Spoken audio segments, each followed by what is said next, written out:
तो दोस्तों स्वागत है आपका अपने स्टडी चैनल इंडिया सक्सेस 22 में। आई होप आप सभी की स्टडी काफ़ी अच्छी चल रही होगी।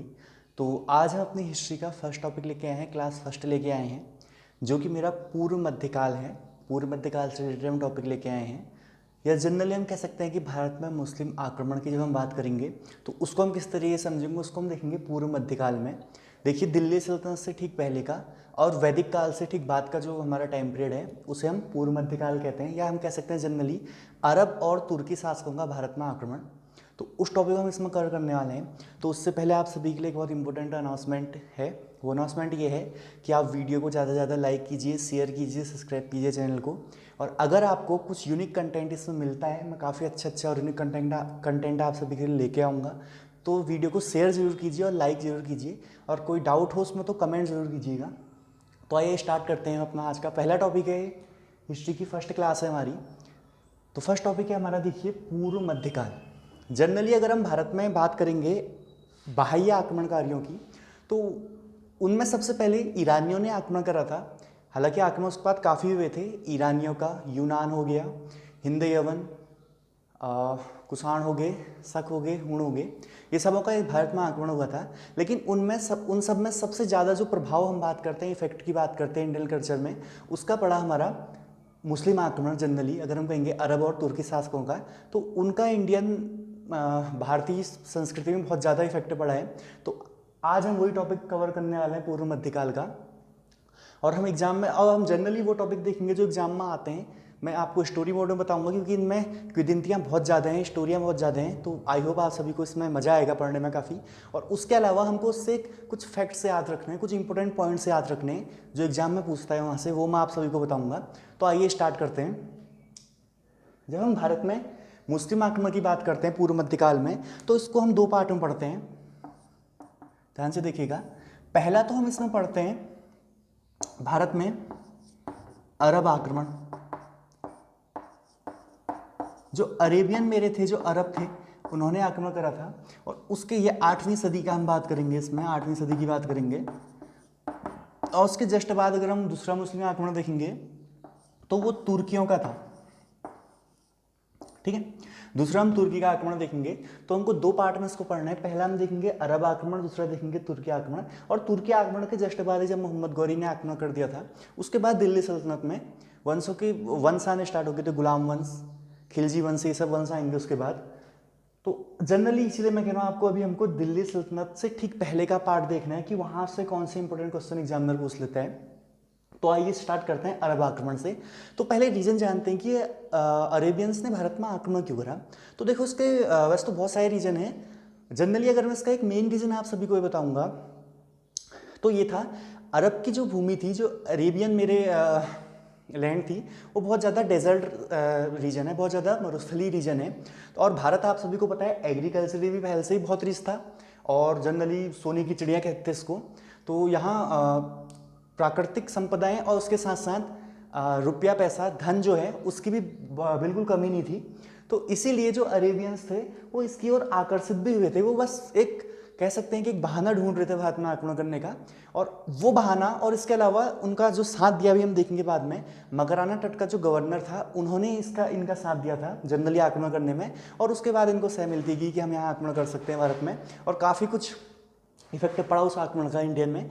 तो देखेंगे, आइए स्टार्ट करते हैं। अरब आक्रमण की जब हम बात करेंगे तो थोड़ा सा आप सभी को एक इंडिया का मैप मैं बना के दिखा देता हूँ, क्योंकि वहाँ से कुछ एक दो इंपॉर्टेंट फैक्ट हमारे निकल के आएंगे। पूरा नहीं बना रहा हूँ मैं बस गुजरात वाला पार्ट बना रहा हूँ। ठीक, जो मेरा ये वाला पार्ट था, इसको हम जनरली कह देते हैं सिंध प्रांत। पहले से हम कहते थे इसको सिंध प्रांत। कुछ कुछ चीज़ें याद रखिएगा, सिंध प्रांत। और इसी में एक बंदरगाह था मेरा, जिसे हम कहते हैं देवल बंदरगाह। ये कुछ नाम आ रहे हैं इंपॉर्टेंट, आप जरूर इनको नोट कर लीजिएगा। बंदरगाह वो स्थान होता है जहां से शिप पास होते हैं, कह सकते हैं कि हम जलीय माध्यम से व्यापार का आदान प्रदान होता है, बंदरगाह ऐसे स्थान होते हैं। तो देखिए देवल बंदरगाह था, और यहाँ पर अब देखो बंदरगाह है, पुराना समय है, तो मतलब यहाँ का कोई शासक भी होगा, राजा भी होगा। तो बहुत इंपॉर्टेंट नाम यहाँ से निकल के आ रहा है एक, वो राजा का नाम था यहाँ का दाहिर। ठीक है, ये शासक है यहाँ का, ये ब्राह्मण शासक था, चाहो तो इसको भी याद कर लो। ठीक है, दाहिर जो शासक था वो ब्राह्मण शासक था। तो अब देखिए उसके बाद हुआ क्या, इंडिया के यहाँ आपको पता है लंका है, श्रीलंका होगा लास्ट में, और यहाँ हम देख लेते हैं अरेबियंस, अरब शासक थे। ठीक है, जो अरेबियंस थे, जो अरब थे, अरेबियंस थे जो अरब के मुसलमान थे, उनका श्रीलंका के साथ, लंका के साथ बहुत पहले से व्यापार चलता था, बहुत काफ़ी पुराने समय से चलता आ रहा था ये, एक्सपोर्ट इंपोर्ट का काफ़ी चीज़ें इनकी चल रही थी व्यापार में। तो हुआ ये, श्रीलंका का जो मेरा राजा था, उस राजा ने अरब शासकों को, देखो अरब शासकों को 8 जहाज भेजे थे, 8 शिप्स भेजे थे, उसमें बहुमूल्य जवाहरात हम कह सकते हैं कि उनका सामान होगा एक्सपोर्ट इंपोर्ट का, या जो भी उनका बिजनेस था, जो व्यापार वो करते थे, उसमें जनरली बहुमूल्य हीरे जवाहरात थे। तो 8 शिप्स इन्होंने भेजे थे, और जो रास्ता था वो सिंध के ये देवल बंदरगाह के किनारे से होते हुए अरब को जाता था। इतना समझ में आया? तो होता ही हुआ ये उस समय पे, ये जो वाला रीजन है मेरा, ये किनारे का रीजन, देवल बंदरगाह के आसपास समुद्री लुटेरों का बहुत ज़्यादा इफेक्ट था। जो समुद्री पैट्स होते हैं, जो लुटेरे होते थे, वो शिप्स को लूट लेते थे, उसको लूट लेते थे, शिप्स को उनको लूट मार करते थे, बहुत ज़्यादा मारपीट करते थे वहाँ। तो उन्होंने तो जो मेरे पायरेट्स थे, जो समुद्री लुटेरे थे, उन्होंने 8 के 8 जहाज़ों को लूट के उसमें जो यात्री थे उनको मार दिया। अब ये समाचार पहुंचा अरब के शासक के पास। अब थोड़ा सा यहाँ की स्टोरी भी देखते हैं। अरब का जो खलीफा था वो था मेरा वालिद फर्स्ट, वालिद प्रथम। उसने एक अपना सूबेदार नियुक्त किया था, वो सूबेदार था मेरा अल हज्जाज। ठीक है, अल हज्जाज सूबेदार था, और सूबेदार का 17 वर्षीय एक भतीजा था जिसका नाम था मेरा मोहम्मद बिन कासिम। तो ये नाम जरूर नोट कर लीजिएगा आप। एक्चुअली खलीफा क्या होता था अरब में, आपको पहले बताता हूँ। पैगंबर साहब जिन्होंने इस्लाम धर्म की स्थापना करी थी, उनकी मृत्यु के बाद अब इनका कार्य ये था कि इस्लाम धर्म को बढ़ाया कैसे जाए, प्रचार प्रसार कैसे करा जाए। तो पैगंबर साहब की मृत्यु के बाद खलीफा जो थे उनकी जिम्मेदारी ये थी कि इस्लाम धर्म को प्रचार कैसे करा जाए। तो इन्होंने अपने अलग अलग सूबेदार नियुक्त कर लिए थे, जो क्या करते थे, इस्लाम धर्म का प्रचार प्रसार करते थे। उस सूबेदार में से एक सूबेदार था अल हज्जाज। आपको बहुत बुकों में अल हज्जाज का नाम एज अ खलीफा भी मिल सकता है, आपको बहुत बुकों में मिल जाएगा कि खलीफा भी अल हज्जाज ही था। तो आप इन चीज़ों से बचिए, ध्यान दीजिएगा। जो खलीफा था वो था वालिद फर्स्ट, और सूबेदार था अल हज्जाज। उसका 17 वर्षीय जो भतीजा था वो था मेरा मोहम्मद बिन कासिम। तो मोहम्मद बिन कासिम जो अल हज्जाज था, उसने मोहम्मद बिन कासिम को आदेश दिया कि आप जाओ और जो देवल बंदरगाह का दाहिर शासक है उस पर क्या करो, आक्रमण करो। तो ठीक है, ये मोहम्मद बिन कासिम ना, ध्यान दीजिएगा, जो मेरा मकराना तट, एक नाम यहां पर याद रखना, मकराना तट, इस मकराना तट के गवर्नर की हेल्प से, इसकी मदद से, क्योंकि देखो ऐसा था, देवल जो बंदरगाह था यहाँ का जो शासक था, उसकी दीवार जो थी, जो उसके बाउंड्री थी, उसमें बहुत ऊंची ऊंची दीवार थी, बहुत बड़े बड़े किले थे कह सकते हैं हम। तो उनको तोड़ने के लिए इतनी सामर्थ्य इसके पास अकेले नहीं थी मोहम्मद बिन कासिम के पास कि उसको तोड़ सके। तो जनरली जो मकराना तट का गवर्नर था उसने इसकी हेल्प करी। उसने इसको, ऐसा उल्लेख मिलता है कि उसने इसको ऐसे हथियार दिए, ऐसे हथियार इसको सप्लाई करे ताकि वो किले की दीवारों को तोड़ सके। तो मोहम्मद बिन कासिम ने 4000 ऊँट और 6000 अपने पैदल सैनिकों के साथ आक्रमण कर दिया। कहाँ? देवल बंदरगाह पे के जो शासक था राजा दाहिर पे। अब ये राजा दाहिर तुरंत वीर गति को प्राप्त हो गया युद्ध के स्थल पे ही। एग्जाम में क्वेश्चन यहाँ से पूछता है मोस्ट इंपोर्टेंट, पहला ऐसा भारतीय शासक जिसने मुस्लिम आक्रमण का सामना करा वो कौन था? याद रखिएगा, वो है राजा दाहिर। दाहिर राजा, बहुत इंपॉर्टेंट क्वेश्चन बनता है यहाँ से। और अब देखो यहीं से क्वेश्चन एक और राइज होएगा कि ऐसा पहला मुस्लिम आक्रमणकारी इसने भारत पर आक्रमण किया, इसने देवल बंदरगाह पर आक्रमण किया था, वो कौन था? मोहम्मद बिन कासिम। आप याद रखिएगा यह आक्रमण हुआ था 712 ईस्वी, ठीक है। 712 ईस्वी में इसने आक्रमण करा था मोहम्मद बिन कासिम ने। उसके बाद अब देखो जो राजा दाहिर था उसका बेटा था जय सिंह, उसने तुरंत इस्लाम को क्या कर लिया? ग्रहण कर लिया। जबकि जो इसकी वाइफ थी, वाइफ का नाम जरूर आप याद रखिएगा, इनकी जो वाइफ थी राजरानी, कुछ यहाँ से इंपॉर्टेंट क्वेश्चन बनते हैं इसलिए मैंने टॉपिक लेके आया आज। जो यहाँ इसकी जो वाइफ थी राजरानी, वो राजरानी ने जौहर कर लिया, वो सती होगी, या जनरली सती नहीं, इसने जौहर कर लिया। जैसे ये महल में इसने प्रवेश करा मोहम्मद बिन कासिम ने, तो एग्जाम में क्वेश्चन आता है पहली ऐसी भारतीय महिला इसने जौहर करा, वो कौन थी? राजरानी थी। किसकी वाइफ थी? राजा दाहिर की। राजा दाहिर का पुत्र कौन था? जय सिंह। इसकी 2 पुत्रियां भी थी, वो जो पुत्रियां थी वही मोहम्मद बिन कासिम की मृत्यु का भी कारण बनेगी। हम देखेंगे कैसे इसको मारा गया। इसकी 2 पुत्रियां भी थी राजा दाहिर की, पहली थी सूर्यबाला और दूसरी थी मेरी परिमाला, ठीक है। इसकी 2 पुत्रियां थी,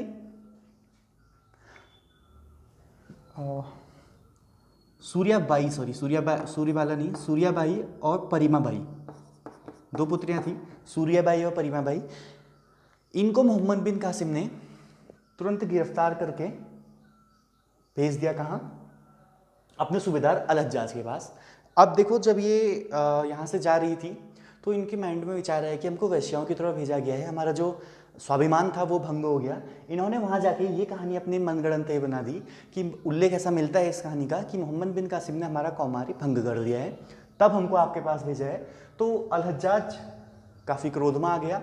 उसने, याद रखिएगा, उसने भैंसे की खाल में सिलवा के मोहम्मद बिन कासिम को भारत से यहाँ मंगा दिया, भैंसे की खाल में। अब देखो भैंसे की खाल में अगर कोई सिला जाएगा तो हुसैन तो कम होगी, तो इसकी तुरंत क्या हो पड़ी? मोहम्मद बिन कासिम की इसीलिए क्या हुई? मृत्यु हुई। इसका मृत्यु का कारण 2 ही थी, सूर्याबाई और परिमाबाई। तो इसीलिए कहते हैं कन्या विनाश का कारण भी होती है, तो इसके विनाश का कारण ये 2 ही थी, सूर्याबाई और परिमाबाई। और 17 साल उम्र थी इसकी, ज़्यादा कुछ नहीं थी। तो अब देखो इतना तो हमने देख लिया, आक्रमण हुआ, मोहम्मद बिन कासिम ने आक्रमण कर दिया। अब इसका प्रभाव क्या पड़ा देखते हैं। इंपॉर्टेंट क्वेश्चन यहाँ से बनता है कि मोहम्मद बिन कासिम ने आक्रमण तो कर दिया देवल बंदरगाह पे, आप नोट कर लीजिएगा जरूर इन चीज़ों को।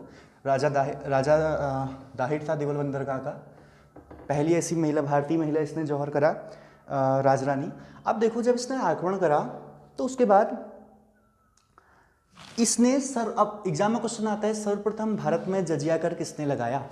अगर ऐसा क्वेश्चन आता है तो आप आंसर उसका जरूर बताइएगा। सर्वप्रथम भारत में जजिया कर लगाने वाला पहला मुस्लिम आक्रमणकारी या पहला ऐसा जो आक्रमणकारी था, पहला व्यक्ति कह सकते हैं हम, वो था मोहम्मद बिन कासिम। इसने कर जो लगाया है जजिया कर, ठीक है। इस जजिया कर से सामना भी हमारा बहुत बार होने वाला है। आप फर्स्ट क्लास है तो आज के बारे में आपको हल्का सा बताता हूँ। अभी इसके साथ हमारा सामना बहुत बार होगा। अभी दिल्ली सल्तनत में, मुगल काल में तो काफ़ी बार होगा इसका सामना। कोई शासक इसको लगाएगा, कोई हटाएगा, तो देखेंगे हम उसको ये करके। तो जजिया कर किसने लगाया सर्वप्रथम भारत में? मोहम्मद बिन कासिम ने लगाया।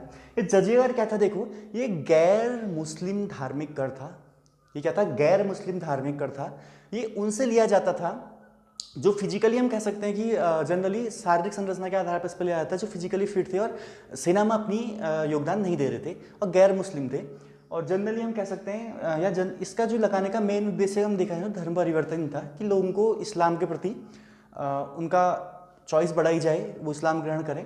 अब जजिया कर का कुछ रीजन था। जब मोहम्मद बिन कासिम ने यहाँ लगाया था, उसके कुछ फैक्ट्स इससे निकल के आए थे कि मोहम्मद बिन कासिम ने जब जजिया कर सिंध प्रांत में लगाया, ये हर किसी पर नहीं लगाया, ये कुछों को छोड़ के इसने लगाया। वो किस किस को इसने छोड़ा था वो जरूर याद रखिएगा। पहला इसने छोड़ा था ब्राह्मणों को, दूसरा इसने छोड़ा था महिलाओं को,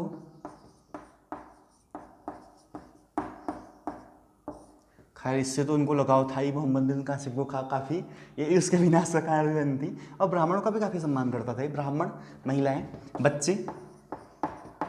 और इसके अलावा एक चीज़ और याद रखिएगा, दिव्यांग, जो फिजिकली अनफिट हैं, जो दिव्यांग हैं, उनको छोड़ के भी इसने क्या लगा दिया, इनको रियायत बढ़ती कि ये जजिया कर नहीं देंगे। इसके अलावा जो कोई भी है वो क्या दे सकता है? जजिया कर देगा और उसको देना पड़ेगा। तो ये रीजन था मोहम्मद बिन कासिम ने।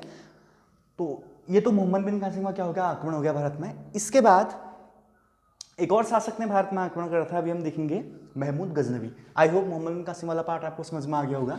मैं बस इंपॉर्टेंट फैक्ट्स बता रहा हूँ, यहाँ से एग्जाम में क्या क्या पूछ लेता है, एक बार हल्का सा रिकॉल करा दूँ। पहला ऐसा भारतीय शासक जिसने मुस्लिम आक्रमण का सामना करा, राजा दाहिर। पहला भारत में मुस्लिम आक्रमण किसने करा, मोहम्मद बिन कासिम। कौन सा कर लगाया, जजिया कर। कहाँ लगाया, सिंध प्रांत में। सिंध प्रांत में कब आक्रमण करा, 712। तो ये सब चीज़ें याद रखनी है, स्टोरी मोड में याद रखो, बहुत इजीली याद हो जाएगा। नेक्स्ट देखो हम बात करते हैं महमूद गजनवी। ठीक है, आपने सुना होगा बहुत ज़्यादा इसके बारे में, महमूद गजनवी के बारे में। सोमनाथ का लुटेरा कहते हैं इसको हम। इसने सोमनाथ मंदिर में 1025 ईस्वी में,